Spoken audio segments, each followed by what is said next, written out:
first time I felt loved was as a child, and I always knew my mother loved me.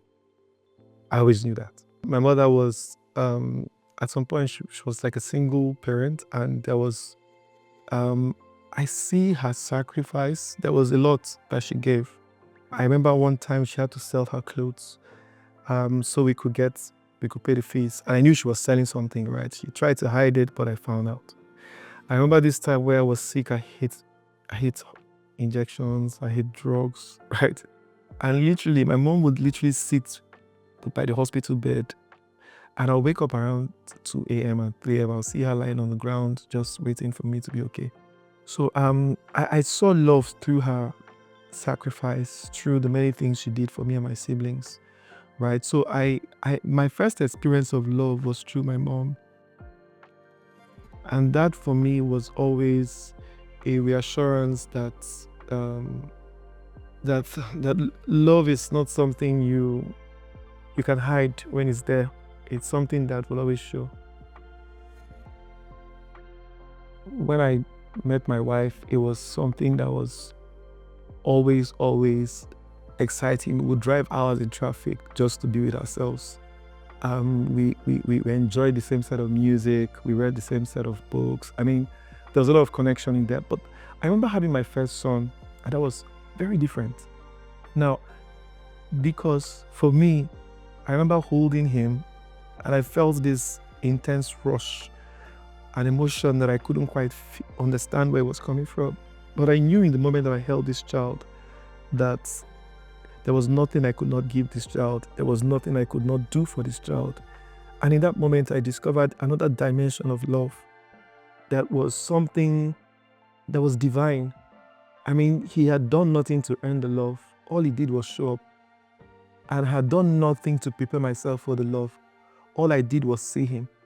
So in a sense, it was this organic connection that flows. And I remember now sitting down with my wife, and I was saying I wanted us to move from where we were staying at the time, because I wanted him to grow up in a place where he could play on the playground. And I had to move from Lekki Phase 1 all the way down to Chevron, because my office was Lekki Phase 1. I had to move all the way to Chevron because I found a park in this estate where I wanted them to live. And it was as though that my thoughts towards him were thoughts of love. It was just about him first.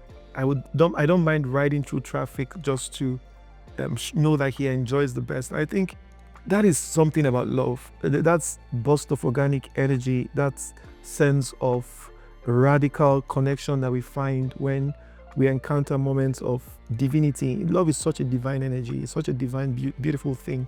And I think that always stood out for me, because he also gave me a context to understand something even about spirituality. I remember Dami had mentioned that we could do this. So I remember just also realizing something. Is this what it meant to be a child of God, to be loved by God? That God actually wakes up every day thinking deeply of who we are, what it is. And I think I find love as the true religion, just recognizing that love is all there is. And when the push comes to shove, and you crystallize everything about religion, everything about spirituality, and you come to the core of it, looking at the essence, that's something you find that the Bible talks about. God is love.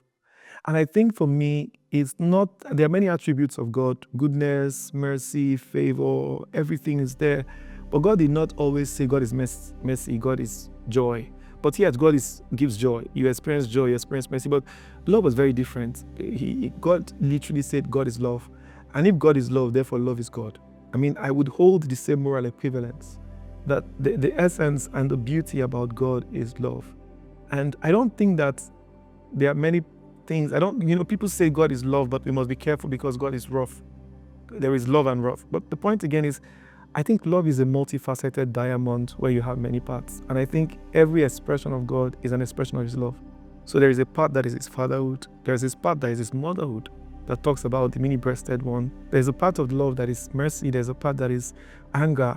But that anger is not something that is for you. It's actually something that is against that which is against you, right? So when love is embodied, everything for love is for you.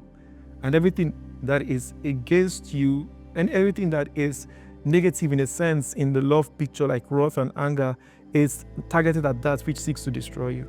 So God's love is a fire that burns only to burn away our illusion. God's love is sort of like a contact that we hit And we break, but we are never broken.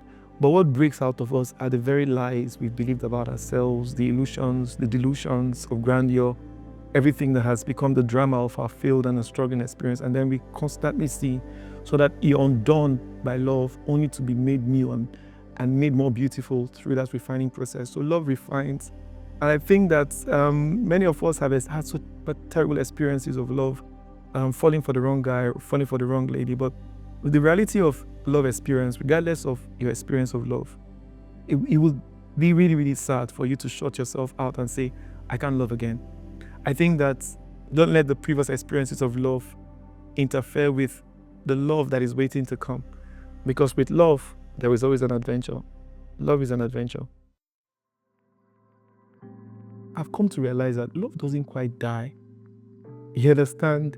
There is a sense that some people are in love with the idea of love and not so much about knowing what love is. Because love is actually something that has its own beauty. Love is self-sacrificing. And when you meet that person that you truly deeply love, you realize that you can go the mile for them. You're not talking about going the extra mile. No, we're talking about the mile after the extra. That's how much love can go. When you encounter love in the other, it's literally, it's endless forgiving. You just realize there is nothing this person can do that will make me love them less because I've loved them, right? If anything, love does not die. It's the false ideas we have about love that dies. And when those false ideas die, we truly now start to discover love for what it is. About love languages, there's this very popular book that spoke about different love languages. I mean, there was acts of service, which is doing something for the people you love. There was affirmation, using words to nourish them and to make them feel good. There was touch, tender touch. People will tend to hug and always reach out. There was also quality time, which is the language about just being able to stay with people. And there was gifts. I think culturally, most people just tend to think gift was it. Thinking about it now, I would say I am between gift and affirmation. I like to write about something to someone, talk about what you need to feel, how you need to feel. You're great, you're doing that. So I think words of affirmation is one way that I feel. I think every soul needs that, frankly. Acts of service, nah, never. I'm lazy. I rather outsource than do it. Gifts, I could do that. Quality time in my previous life, yes. I was very corporate driven, Lagos, busy. I didn't always know how to do quality time, but I'm working on that. I really think that if I want to be remembered by my wife or my kids, it was like Ferdy was present. Ferdy was there, or Ferdy was always there. I think that presence is such a powerful one that I'm practicing now. Not just being there and being at work, not just being there physically, but mentally being somewhere else. It's being there mentally, emotionally, physically, in every way. So love for me means that. It means, and my values of family means that I'm making more effort every day to see that, yes, I run a startup and it gets very challenging. I'm in this period of fast growth, scaling across different markets, getting partners from across different parts of the world. But I want to remind myself that what matters is the family. And wherever I am, I take them with me. And wherever I'm away from them, I'm thinking about them. So I think that family is something. I also love community and friendship. I really think that we are God's expression to each other. We are all expressions of love. So if I meet someone, even being in this particular project was also for me, I wanted to show someone that I appreciate and to support as well. I think it's really that way. I don't know if this is breaking the fourth wall, but it's really that way. Being able to just be there for the people you truly care about. I think that's how my values tie into loving. I think really there is people are different. So I think for different people, it plays out differently. But I think one of the things that I would think is a common denominator in love, the way they look at you. They want to be with you. They want you to be happy. They care about you. They think about you all day. They check up on you to know that you're in your thoughts and in your prayers. They give to support any way that you can. They're also able to sacrifice from time to time. I think those are the portraits of universal love. The love that it's able to give, to keep giving, to be there with presence of the mind, to notice you, to literally study you, look at you, and sometimes you just look at the beloved, the person you love, and it's so exciting to see it because you know that in looking at that person, you're happy, right? It's just what it is. So it's all of these things. But like I said, these things does not make love unique, because even when people are crushing you, when people are even in one lost, they can just still think they are deeply in love. But one of the difference between the crush or the lost and love is that love endures. And it's not like they will stop loving you after a year or two. When love is there and is real, love lingers, stays the longest, and truly, love hardly dies. I won't say never dies, but I'll say hardly dies. I think love is shown in action. Love is presence. I think love is presence. Sometimes we think that love is actually about what we give people, but love is our being there for people. Presence is what makes every quality time quality. It's really being there with your attention and your intention and focus, that you have all of your attention on this person, all of your intention on this person, and you are giving the person not leftover time, not fragmented attention, but all of you. Love is actually presence. It's your ability to be with someone and be with them fully. Where they are, there you are. And if you're there with them until there's a need not to be there. Love is also connection, your ability to even read someone's heart in their breath, just knowing when they are going through it. And even while they might not be able to say it in their words, we could pick it. So love is attention to, paying that attention in such a way that we can see that love is what you, that presence and that connection you put into every hug is what makes the hug tender touch. It is what you put into every gift, and that gift will make sense. That it is a thought that counts. So love is the thoughts behind the gift. It's not just the gift. Love is the quality time. It's not just the time. It is the presence you bring. So love is presence for me. Love is sacrifice. Love is being able to set yourself on fire so that your lover can be warm. It's being able to, forgive. I really think forgiveness is something that is rare, because many of us are so bonded with ideas that might interfere with our ability to forgive. And just knowing that people are flawed, they might love you, but it might go wrong. They might find themselves doing things that they're not proud of. But forgiveness allows for renewal. And to truly love someone is to find a space in your heart, no matter how hard, to give them the gifts of forgetfulness so that you keep no records of their wrong. And for you constantly become their biggest fan and their consistent cheerleader, and start to cheer them in a world that people are lonely. Oftentimes you become that voice of support that they keep hearing even when they're alone, that they're worthy, they can do this. So love is really just sacrifice, is forgiveness, is acceptance, is all of these things. It's divine. I think vulnerability and trust allows for a deep connection in relationship. When we make our relationships places where we can actually be seen for who we are, we deepen connection and intimacy. When you are not vulnerable and when there is no trust, intimacy becomes extinct. And when there is no intimacy, there is no relationship. For intimacy is not a pathway to relationship. Relationship is intimacy. It's not what you're trying to get to, it is what the relationship is. And I think that also does help. The other thing that is important is that communication is very, very important in a relationship. Communicating and asking questions, clarify your assumptions. Don't always assume that you know what the other person is thinking. Whatever you feel, find a way to communicate it, right? And that communication is the relationship. So you're not communicating about the relationship. The communication is the relationship. I think we also have to see that relationship is like a garden. If you don't cater to it, if you don't tender it, weeds will grow.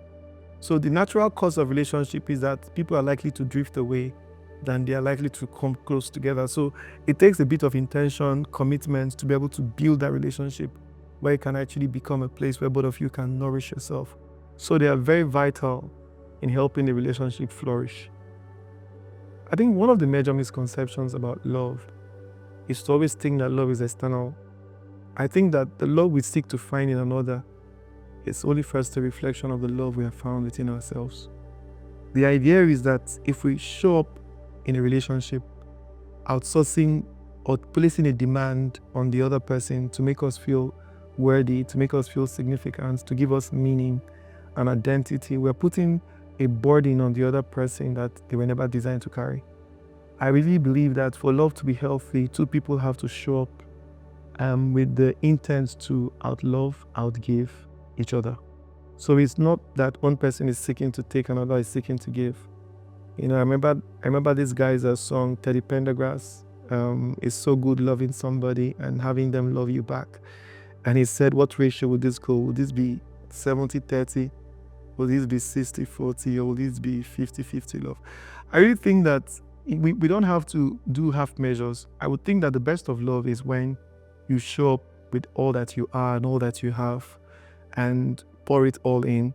Unfortunately, guys, it's not always the case in relationship, because sometimes we show up in a relationship with traumas from the previous relationship. Maybe sometimes we gave a lot, we sacrificed, and we were served breakfast, or we got the short end of the stick, and then we want the next relationship to be one where we are not available to be vulnerable. We hide ourselves. And I think those are one of the challenges, right? But that misconception that love is outside of you is not always sustainable. You would have to find love first within. And I remember when one of the books of the Bible spoke about love your neighbors as you love yourself, and then you would realize that the order is loving yourself first and loving your neighbor next. So I really think that we all have to radically fall in love with ourselves. Like, get to give yourself acceptance, because you cannot give people what you don't have. If you have never really felt loved or worthy, you won't be able to help people feel worthy around you. You would always find fault and judge. I mean, when you feel like you are enough, you become a presence, a healing presence in the world where others can connect with that. The other misconception of love, again, is that love dies. I really think that love doesn't necessarily die, but what dies are false ideas of love. If love dies, it was never love, because there are many things that act like love but are not quite love. Sometimes you might find this intense crush for someone, but crush doesn't always translate into love. Sometimes it does, other times it can peter away. But that you have an intense affection for someone doesn't mean then that you love them. Love is actually something that you experience when you know the person. So love comes from knowing, not from feeling. It comes from seeing this person the way they are, in all their messiness, in all their brokenness, and still feel there is a diamond in the rough. And love is something that allows for you not just to see that all that glitters is gold, but that not all gold will glitter. And you're able to find something worthy of celebration, worthy of affirmation in a person. So I really think that love is not just a feeling. It has to also be a choice. That I keep choosing you. Good days I choose you. Not so good days I choose you. Days that I don't feel like it, I choose you. Days that I feel like it, I choose you. We keep choosing, even against ourselves. And I think because if the feelings are just fleeting, they will come and they will go. But when we make a choice that this person is who we want to be with, days when we feel like, I don't want to be here, we remind ourselves, these too shall pass. And you wake up the next day, you realize this is my favorite place. And this is my favorite person. But favorite people are not always favorite some days. Favorite place is not always favorite place some days. So it's important for us to just make room that people are not perfect. And that love is not about two perfect people loving each other, but two imperfect people who have given themselves the gift of realness, acceptance, vulnerability, authenticity, and making space for them to see that I want you to be who you are. And even if you are wrong, you're sincerely wrong, and you have the right to be wrong, but I'm with you. Quite frankly, conflict resolution is a skill that many of us in Nigeria were never raised with. Most of us are likely to be passive aggressive, or we avoid the confrontation, or even sometimes we go about it with very aggressive and arrogance, just about shouting around it. But I think communication is not shouting. Communication is clearly communicating and with understanding, and also understanding what the other person is saying. So I think it's important for both of us in a relationship that both parties would understand how to communicate, and somehow try not to communicate in a way that is attacking your partner's personality, or attacking attacking them or their personality, right? So for instance, if you feel bad that your spouse doesn't close the door or likes to leave the fridge open, I think it's not to go about it with an attack, like you always leave the fridge open, you always leave the door open. I think it's important to pause and say, hey babe, I will really appreciate it if you make efforts to close the doors of the fridge when you open it. I think it will be good for me to know that we're just keeping these things the way that they are. And you're not attacking. When you say things like always, you never close the door, you always do this, you put the person on defensive because they will feel attacked. So I think we need to learn the art of communication. Communicate in a clear way that, communicate your objective, communicate your thoughts. Don't always go on the attack. So I think one of the vital parts of learning conflict resolution is learning how to communicate. And secondly, choosing the time and the place to have whatever conversation you want to have. Sometimes there and then is not the place to have that conversation. You want to choose a different time when the tempers are calm and everybody's seated and calm. You can now have that conversation. There's a wisdom in that, because if you don't approach it at the right time, it can be very delicate, right? So I think we all have to work hard at communicating. It's not something that many of us have the art to do, but communication is a technique. It's sometimes something very vital in every relationship. So I would say it's something that we need to learn how to resolve conflict. We shouldn't let it escalate, right? Arguments is not always a bad thing. It is how you resolve it that matters. Differences is not always a bad thing. It is how you resolve it that matters. The concept of people not being compatible, it's only because they are not finding ways to communicate how they can resolve their areas of incompatibility. The concept of irreconcilable difference is not because differences cannot be reconciled, but both parties are not communicating effectively in the way that they can have the right compromise and negotiate the gray areas that needs to be negotiated. So I really think it's important to understand conflict and how to deal with it.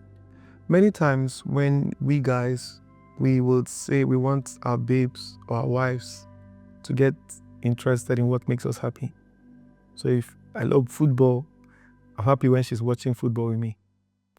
But I think there is the love that invites us to get involved in what makes our spouses happy, or our babes and our boos are happy. So it's not just about getting them to do what makes you happy, but also you being available to getting yourself involved in what gives them the deepest joy.